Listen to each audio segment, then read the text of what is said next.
31 डिसेंबर ते 2 जानेवारी पर्यंत नगरच्या वाहतुकीमध्ये मोठे बदल करण्यात आलेले आहेत। पुणे मुंबईला जाणाऱ्या वाहतुकीमध्ये मोठे बदल करण्यात आलेले आहेत। शौर्य स्तंभाला अभिवादन होणाऱ्या गर्दीच्या पार्श्वभूमीवर हा निर्णय घेण्यात आलेला आहे। पुण्याकडे जाणारी सर्व वाहतूक आता दौंड सोलापूर मार्गाने वळवण्यात येणार आहे। मुंबईकडे जाणारी वाहतूक कल्याण बायपास वरून माळशेज घाट मार्गे वळवण्यात येणार आहे। या संदर्भात अधिक माहिती देत आहेत आमचे प्रतिनिधी उमर सय्यद। उमर, 31 डिसेंबर ते 2 जानेवारी दरम्यान अहमदनगरच्या वाहतुकीमध्ये मोठे फेरबदल करण्यात आलेले आहेत। हे फेरबदल नेमके कसे असणार आहेत? नक्कीच प्रथमेश, 31 डिसेंबर ते 2 जानेवारी पर्यंत अहमदनगर पुणे महामार्गावरील वाहतुकीत बदल करण्यात आला। अहमदनगर पुणे महामार्गावरील वाहतूक दौंड सोलापूर मार्गावरून वळवण्यात आली आहे।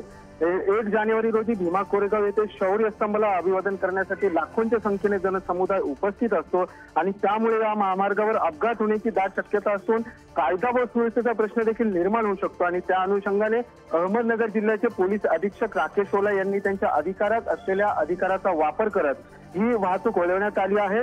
दौंड सोलापूर मार्गाने ही वाहतूक वळवण्यात आली आहे। 31 डिसेंबर रात्री 12 वाजल्यापासून 2 जानेवारी पहाटे 6 वाजेपर्यंत हा आदेश लागू राहणार आहे। त्याचप्रमाणे मुंबईकडे जाण्यासाठी देखील कल्याण माळशेज घाट जे मार्ग आहे त्या मार्गावरून मुंबईसाठी ही वाहतूक वळवण्यात आली आहे।